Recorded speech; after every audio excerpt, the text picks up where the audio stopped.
Hi, I'm David Katzmeyer from CNET. I'm here to tell you a little bit about Samsung's new Smart Remote for 2014. This little guy is actually the best TV remote I've ever seen included with a television.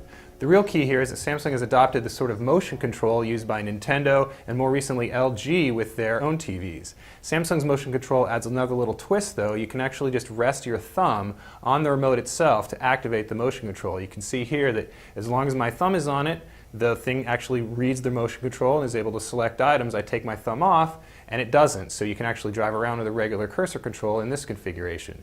Motion control really works great for typing in things on an on-screen keyboard, for using Samsung's little remote keyboard here that comes up that actually can control your cable box and things like that. Of course, the downside is that you don't get direct access to a lot of those commands. So if you're the kind of person who types in channel numbers a lot, you might actually find yourself using the remote that came with your cable box or even a universal remote in preference to this little guy.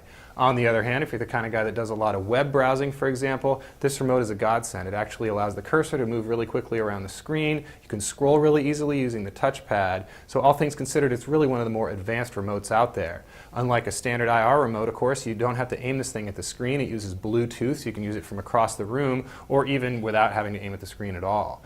The TV itself can actually control your cable box via an IR blaster, so again, you get full control using this remote. It'll also control other devices such as a Blu-ray player or a home theater system, but it doesn't do it as well as a good universal remote such as a Harmony.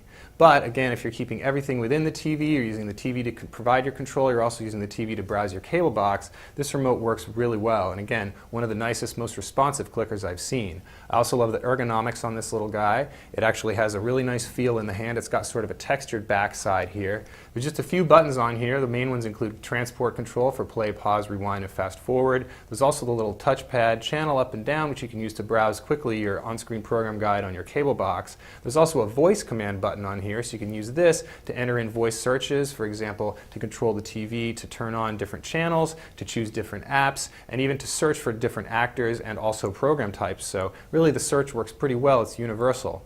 On the flip side, it doesn't hit Netflix or Amazon Instant, so Samsung has a little bit more work to do to make the search even as good as something found on like a Roku. Of course, Roku doesn't offer voice search, so again, there's some trade-offs.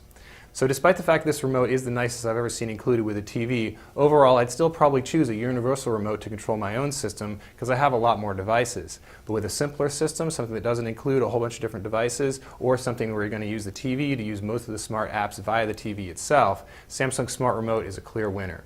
That's a quick look at Samsung's new motion-activated touchpad smart remote for 2014. This is included on all Samsung TVs of the H6400 series and up for 2014. I'm David Katzmeyer from CNET.